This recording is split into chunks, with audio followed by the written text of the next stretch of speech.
Hello kids, by request, I've got a couple more molarity practice problems. Both of these involve with making conversions with mass of the solute in the solution. So our solute for today is sodium hydroxide, which has a molar mass of 40 grams per mole. We're dealing with molarity, which is moles of solute over liters of solution. So the sodium hydroxide is up here, and then the solution there is the sodium hydroxide already blended in with the water fully dissolved for total solution.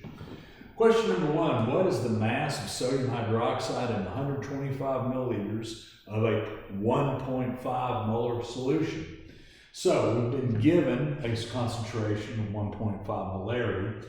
We have the volume, 125 milliliters. We need to turn it into liters. That means moving that decimal 3 places left because there's 1,000 milliliters in every liter.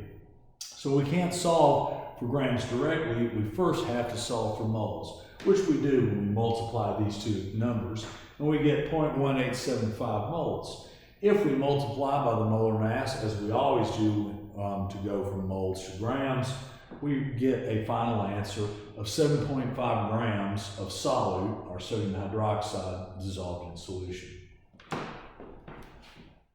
B is a question where we've been given the mass of the solute and we've been given a concentration. We just want to know what would the volume need to be if we were going to have this happen. So if we had a 0.25 molar solution that we prepared with 4.6 grams of sodium hydroxide, what would the volume need to be to keep these values? So we set up the molarity expression again. We put molarity here.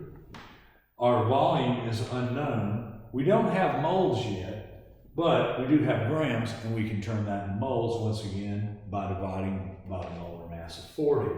So we can kind of set it up in a couple of ways, but if we simply solve for the moles, we divide by the molar mass, we get 0.115 moles of sodium hydroxide. From there, we just divide by the molarity, and we get a volume of 0.46 liters, or 460 milliliters.